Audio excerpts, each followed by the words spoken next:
जय श्री कल के ओम नमो भगवते वासुदेवाय। नवंबर का महीना क्यों कह रहा है सावधान इंसान। नवंबर का महीना देखते देखते शुरू होने जा रहा है। अब नवंबर में किस प्रकार के हालात होंगे, क्यों नवंबर और दिसंबर चेतावनीपूर्ण रहने वाले हैं। 2025 खत्म होगा। अंतिम 2 महीनों में किस प्रकार के हालात और कैसी घटनाएं घटने की संभावनाएं हैं, आज उसी पर चर्चा। और किन तारीखों को रहना होगा सावधान, क्योंकि ग्रह गोचर किस ओर इशारा कर रहे हैं। यदि 2 बड़े ग्रह वक्रीय हो जाएं और एक के पश्चात एक, डेफिनेटली चीज़ें खतरनाक लेवल पर जाने वाली हैं। अक्टूबर महीने ने ट्रेलर दिखला दिया नवंबर के महीने के लिए। Last week of the October कुछ ऐसी खतरनाक घटनाएं घटी जिनमें मृत्यु भी हुई, कोहराम भी मचा, लेकिन साथ ही अक्टूबर ने कह दिया मैं तो कुछ भी नहीं, आ रहा है मेरा बड़ा भाई, यानी नवंबर का महीना, रहो सावधान। और जाते जाते अक्टूबर के महीने ने जो डर फैलाया, लोगों को अब नवंबर की चिंता हो रही है। क्या वास्तव में नवंबर में बड़ा भूचाल आने को है तैयार? क्या ग्रहों ने और ब्रह्मांड ने मिलकर रच दिया है बड़ा खेल नवंबर के लिए? किस ओर से और किस प्रकार की घटनाएं घट सकती हैं? क्यों रहना है हमें सतर्क, बॉर्डर पर रखनी है नज़रें जमाकर, बच्चों का रखना है ध्यान, प्राकृतिक आपदाओं से नज़रें नहीं हटानी हैं। और किस प्रकार से नवंबर का महीना कुछ लोगों को मालामाल भी कर सकता है, और क्यों? केवल एक ग्रह शनि देव जब मार्गीय होंगे तब थोड़ी सी राहत मिलने के आसार, लेकिन नवंबर महीने की स्टार्टिंग में ही 2 नवंबर को शुक्र देव बिल्कुल लग्जरियस लाइफ के कारक, सुख सुविधा वो भोगते हैं जिनकी कुंडली में शुक्र बहुत मजबूत स्थिति में रहते हैं। वो काम करते हैं कम और सुख भोगते हैं ज़्यादा। वही शुक्र देव जो सुख के कारक हैं, ऐश्वर्य समृद्धि के कारक, वही शुक्र देव 2 नवंबर को तुला राशि में गोचर करेंगे। और इसके पश्चात ही और 2 बड़े ग्रह एक के पश्चात एक वक्रीय हो जाएंगे। 10 नवंबर को ग्रहों के राजकुमार यानी बुध देव वक्रीय हो जाएंगे, और 11 नवंबर को गुरुदेव, देवताओं के गुरु, हम सबके प्रिय गुरुदेव बृहस्पति, जो यदि अच्छी अवस्था में रहते हैं, उच्च अवस्था में रहते हैं, उनकी पोजीशन सही रहती है कुंडली में, तो फिर व्यक्ति को चिंता करने की कोई ज़रूरत नहीं। लेकिन वो हो रहे हैं वक्रीय, और यही है चिंता का विषय। और वो हो रहे हैं ठीक 1 दिनों के पश्चात, यानी 1 दिन के पश्चात, यानी 11 नवंबर को। तो 10 नवंबर को बुध देव वक्रीय और 11 नवंबर को गुरुदेव वक्रीय, एक के पश्चात एक हमारी बुद्धि वाणी के कारक, दूसरे हमारे धन के, सुख समृद्धि के, संतान के, अच्छी सफलता के कारक। और अगर दोनों वक्रीय हो जाए एक के पश्चात एक, तो चीज़ें खतरनाक लेवल पर पहुंचेंगी। लेकिन अभी आगे भी है शेष, सुनते जाइए धैर्य रखकर। ग्रहों के राजा सूर्य देव भी राशि परिवर्तन करेंगे और वो 16 तारीख को पहुंच जाएंगे अपनी अगली राशि में, जो कि है कहाँ पर पहुँचेंगे, जहाँ पर कि मंगल देव के साथ, मंगल देव ऑलरेडी अग्नि के कारक, वहीं पर बुध देव, वहीं पर मंगल देव, और अब पहुँचेंगे शुक्र देव, यानी 2 अग्नि तत्व एक साथ 16 नवंबर से अब 27 नवंबर तक वृश्चिक राशि में रहेंगे मंगल देव, उसके बाद राशि परिवर्तन करेंगे। तो ये 11 दिन 16 से लेकर 26 तक थोड़ा सा सेंसिटिव मामला रहेगा, गंभीर मामला रहेगा, थोड़ा नहीं काफ़ी ज़्यादा, क्योंकि ये 3 जलीय राशियाँ एक साथ एक्टिव। इस समय 5 एलिमेंट्स, पंच तत्व का प्रहार नवंबर और दिसंबर में देखने को मिलेगा।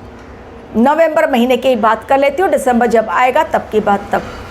नवंबर में पंच तत्व का प्रहार एक साथ देखने को मिलेगा।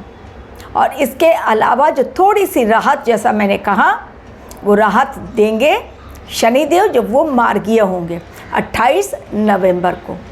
लेकिन उसके पहले वक्रीय शनि भी हैं, वक्रीय गुरु भी हैं, वक्रीय बुध भी हो जा रहे हैं और सूर्यदेव राशि परिवर्तन करके पहुँचेंगे वृश्चिक में और मंगल के साथ उनकी युति हो जाएगी, और जहाँ पर बुध और मंगल दो शत्रु ग्रह बैठे हैं। अब ये तो हो गई बातें कि नवंबर महीने में किस प्रकार ग्रह बदल रहे हैं चाल। तारीखें अलग से वीडियो में देने वाली हूँ, सेपरेट वीडियो तारीखों के लिए, ताकि आप लोगों को भी समझ में आए, नहीं तो एक साथ मिक्स हो जाता है। फिर वो जब तारीखों पर मैं देती हूँ आगे की प्रेडिक्शन वीकली वाइज, 48 घंटों पहले, 72 घंटों पहले जब होती हैं घटनाएं, तब सबको याद रहता है। आज के नवंबर के महीने की प्रेडिक्शन घटनाओं के ऊपर अब मैं आती हूँ। जैसा मैंने कहा, बच्चों का रखना है ध्यान, चाहे वो छोटे बच्चे हों या बड़े बच्चे स्टूडेंट्स हों या फिर स्कूल गोइंग स्टूडेंट हो, कॉलेज गोइंग या स्कूल गोइंग हो, या छोटे शिशु हों। लेकिन शिशु, बालक और यंगस्टर्स सभी बच्चों के ऊपर रखनी है पैनी नज़र, क्योंकि इस समय चूँकि बुध देव वक्रीय हो रहे हैं, तो जो स्टूडेंट्स हैं उनका बिल्कुल दिमाग सही तरीके से काम नहीं करेगा। वो किसी न किसी रूप से मानसिक तौर पर बहुत ज़्यादा तकलीफ़ में रहेंगे।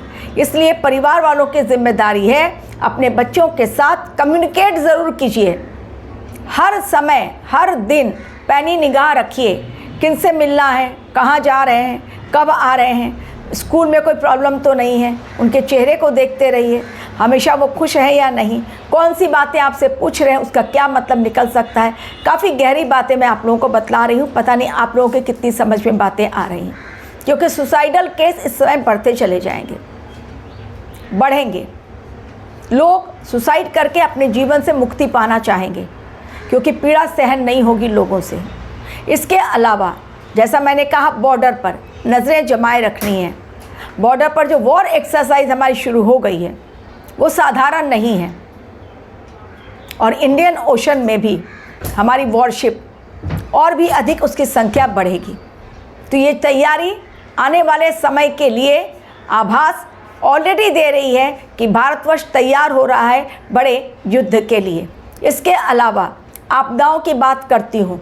सबसे पहले जल के कारण, चूँकि 3 राशियाँ एक साथ जलीय एक्टिव हो गई हैं, इसलिए जल से फिर से एक बार मचेगा कोहराम, भीषण सर्दी इस बार, क्योंकि जल के कारण वर्षा ऋतु में बहुत हालत ख़राब हुई है। तो जितनी अधिक बारिश ने तबाही मचाई, सर्दी भी लोगों की जान लेगा। बहुत अधिक कड़ाके की ठंड पड़ने वाली है, जहाँ पर भी ठंड पड़ती है कड़ाके की ठंड पड़ेगी, बर्फबारी भी बहुत ज़्यादा होगी।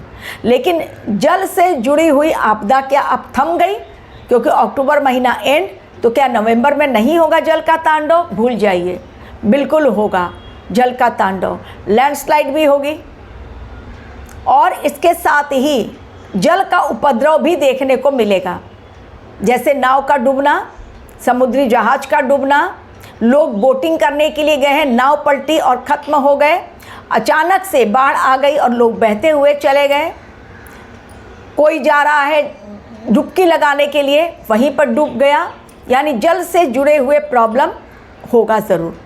एवं जल को लेकर 2 देशों के बीच भी वाद विवाद बढ़ने वाला है, केवल जल को लेकर ही, तो वाद विवाद बढ़ेगा। तो जल से खतरा बहुत ज़्यादा है। अगला खतरा, नेक्स्ट एलिमेंट जो है वो अग्नि से है। तो अपने बच्चों को जल और अग्नि से बचाएं। अग्नि से भी खतरा अभी बहुत ज़्यादा है, क्योंकि 2 अग्नि तत्व, सूर्यदेव और मंगलदेव की युति 16 नवंबर से लेकर 26-27 को मंगलदेव का राशि परिवर्तन। तो जल और अग्नि दोनों से बहुत ज़्यादा खतरनाक भयंकर ब्लास्ट, जिसमें केवल और केवल जनहानि ही दिखलाई पड़ रही है। जान और माल दोनों का नुकसान भयंकर रूप से। ये तारीखें चेतावनीपूर्ण, ये जो समय रहेगा, सेपरेट वीडियो अलग से एक एक तारीख के बारे में। यात्रा पर रखें ध्यान। जब आप यात्रा पर जा रहे हैं, लंबी दूरी की यात्रा पर, तब आपको सावधानी बरतनी है। जब डेट दूंगी तो आपको समझ में आ जाएगा। लंबी दूरी की यात्रा इस समय मौसम को देखते हुए ही डिसाइड करें। क्योंकि मौसम बिगड़ने वाला है, मौसम का मिजाज फिर गड़बड़ होने वाला है। अभी लग रहा है कि नहीं सब कुछ नॉर्मल हो गया, कहीं पर तो हल्की फुल्की बारिश हो रही है, कहाँ कुछ है, बारिश का मौसम गया, फिर से एक बार बारिश कोहराम मचाने वाला है। बड़े बड़े अजगर निकल रहे हैं। तो अगर इतना लंबा अजगर निकला है, कुछ तो ज़मीन के अंदर से गड़बड़ी की आशंका दिखलाई पड़ रही है। और फिश का निकलना और इतने भारी भरकम अजगर का निकलना बिल्कुल सही संकेत नहीं है। एवं जगन्नाथ मंदिर के ऊपर ऑलरेडी मैंने वीडियो बनाया। तो जैसा मैंने कहा, पंच तत्व प्रहार, अभी एक टर्की में भूकंप आए, उसके पश्चात 2-3 देशों में और हल्के फुल्के भूकंप आए, लेकिन अभी नवंबर में एक बड़ा भूकंप आने वाला है। धरती बहुत भयानक तरीके से कांपेगी, क्योंकि धरती के अंदर मचा हुआ है कोलाहल। टेक्टोनिक प्लेट बिल्कुल आपस में टकराएंगी, घर्षण होगा बहुत तेज। चीज़ें भूकंप के कारण फिर से विनाशकारी दिखलाई पड़ रही हैं। तो 5 एलिमेंट, जैसा मैंने कहा कि साइक्लोन का भी खतरा है, बिल्कुल खतरा है, एयर एलिमेंट एक्टिव होने के कारण। एक साथ आकाश, वायु, अग्नि, जल, पृथ्वी, सारे पंच तत्व प्रहार नवंबर में देखने के लिए तैयार हो जाएं। वायु से और आकाश से क्या प्रॉब्लम हो सकती है? प्लेन क्रैश की घटनाएं, हेलीकॉप्टर क्रैश की घटनाएं फिर से एक बार होंगी, और तुरंत आग का गोला और इंसान जो होगा अंदर खत्म। बड़ी मुश्किल से 1 या 2 की जान बच गई तो अपने को सौभाग्यशाली समझे। ट्रेन एक्सीडेंट्स, रोड एक्सीडेंट्स बहुत ज़्यादा भयंकर। आराम से इंसान चला जा रहा है, उसकी कोई गलती नहीं है, लेकिन पीछे से आकर ठोक देगी गाड़ी, क्योंकि इस समय लोग रास्तों पर नहीं, 4 व्हीलर लेके लगता है उन्हें कि वो आसमान में सफ़र कर रहे हैं, और वो रास्ता उनका अपना खुद का बनाया हुआ है, तो जैसे मन वैसे चलाएं। तो इस समय चीज़ें खतरनाक लेवल पर जाती हुई दिखलाई पड़ रही हैं। युद्ध के कारण हो, प्राकृतिक आपदाओं के कारण हो, जैसा मैंने कहा, जल के कारण, अग्नि के कारण चीज़ें खतरनाक लेवल पर जाएंगी। पंच तत्व का प्रहार देखने को मिलेगा। तो लंबी दूरी की यात्रा पर थोड़ी सी सावधानी रखें, बच्चों पर ध्यान रखें, बॉर्डर पर नजरें जमाए रखना है। पाकिस्तान गड़बड़ कर सकता है, चाइना और पाकिस्तान को बांग्लादेश गड़बड़ कर सकता है। तो अपने पड़ोसी देशों को भारतवर्ष दे रहा है बहुत बड़ी चेतावनी और संकेत। कमज़ोर ना समझना भारतवर्ष को, वरना भारतवर्ष बिल्कुल तैयार है लड़ने के लिए बड़ा युद्ध। देख लो हमारी ताकत। Thank you very much for watching my